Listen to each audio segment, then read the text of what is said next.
Hey guys, this is Vintage Sims, and today we are building the second lot of our Decades Build challenge. For this build, we are making a southern schoolhouse, and this is our first retail type lot of the challenge. I didn't build it as an actual retail lot because we don't actually have schools in the game, so I don't really know what I would build it as, and I also wanted to be able to control which Sims were on the lot for machinima purposes. This is also the working class retail lot, being a small rural schoolhouse. I cannot say the word rural. Rural. And it's for less wealthy children, although a lot of children in this decade would be forced into child labor as early as 6 years old, and that wasn't legally outlawed until 1924. Very fucking sad. I thought that ended like in the 1800s, and so it kind of bums me out to find out that it wasn't until 1924. Anyways, this is the outside of the lot we're building right now. It's brick and wood. I found a picture of a Victorian schoolhouse, or not, I guess it wouldn't be Victorian because it was in the US, but kind of like a southern schoolhouse that I found because a lot of the Victorian type schools were pretty nice, like English schools that were made of like really nice bricks, and they were ginormous and they were really fancy, and you had like fancy outfits you wore to school and stuff like that. So this was not that kind of build. This is for less wealthy Sims who want to send their kids to school for not too much money. I don't know if you had to pay to go to school back then, but I'm guessing you might have had to, just because I don't think socialism or democratic socialism was a thing then, so I'm not sure if things were free for people yet at that point in the country.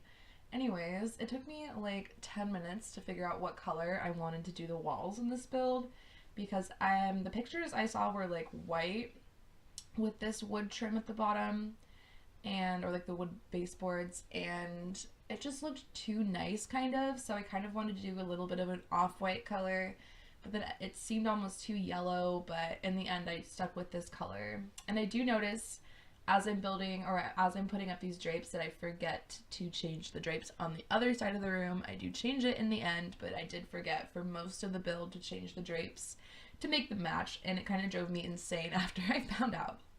Anyways, here I am putting a bunch of pictures on the walls. I tried to not fill it up too much like we did with the Victorian build because I didn't want it to look too fancy, and it also wasn't Victorian. It was just kind of I guess a rural school, so they wouldn't have had as many of the Victorian features, and also the one that I'm building right now would be in the south of the United States of Simerica, not America. And I'm putting down these little quills and ink because I thought that was like totally perfect to have in the school.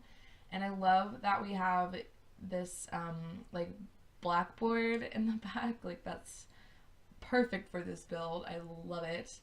And yeah, I just really like this build a lot, honestly.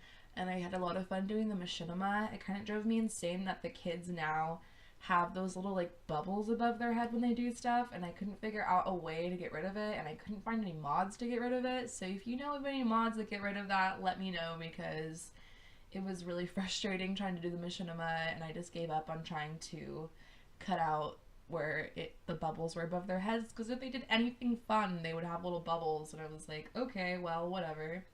And right now I'm doing the outside, and it took me forever to figure out how to do this fence. Like, I changed it so many times because it just never looked right, but I stuck with how it is right now, and I think it looks pretty good. It looked pretty similar to the picture that I was going off of when I was building, and yeah, they had these like little signs out front, so I used some signs for that. The signs we have in this game are not exactly perfect for what I had in mind, but they worked out pretty well. And I put this little well over there so the kids could like have fun and go, I don't know, fuck with the well, put some coins down there. I don't know what you do with a well, for fun purposes, but they also get water from it. And I do put some sinks inside later on. I do put a fridge that I had downloaded that kind of looks more like a wooden cabinet. I use that inside so they can have food and there's also a sink inside so they can wash their hands. So I mean, it is a usable lot. It does have a mailbox. You can use it. I don't really upload my builds to the gallery since they have a ton of mods in them, but I could upload like the base of the house without all the mods, but I don't know how exciting that would be. So I don't really build my lots to be played. I build them to like be creative. So this is like a gigantic creative outlet for me, is just building all of these Sims lots. And right now we're doing the playground outside, and I use this like horseshoe pit because I feel like that's a pretty rural thing to have, is a horseshoe pit outside. And I think I just put some benches, and I just make it kind of dirt over here because I figured they wouldn't have like super nice grass where they would be playing all the time, so they'd have like a little dirt plot to play in. And right here I was trying to figure out like what I should fill the walls with. This is where I put the fridge and the sink, I believe. I think you can see it in the machinima that I'll be posting a little bit later. And I was just putting these pictures up here, and I was like, that looks too freaking fancy. Like, I need just the bare minimum of like 1890s looking stuff, but not in a too fancy of a way. So I use a lot of wood features in this build. And I did have to move stuff around a little bit to fit the fridges in. I think I make the lot, either I make it a little bit longer or I just move the desks forward so you can fit stuff behind it, because I couldn't get to the refrigerators when I was trying to make them all lunch for the machinima. So I did have to move everything around, so it might look slightly different now than it did in this video. And there is our little outhouse out there, and I just add a little fence so they can get out of the lot easier. I really like how the outside of this lot looks. Like, I think that this build of the school looks really fucking good. And I'm very proud of what I did. And as you can see, that's the fridge that looks like a cabinet, and this is me moving everything forward, although I do have to move it much more forward later on. Alright guys, this is the end of the Schoolhouse build. Thank you so much for watching. Don't forget to like and subscribe if you enjoyed this video, and leave me some constructive criticism. Thank you so much, and have an awesome day, guys. Bye!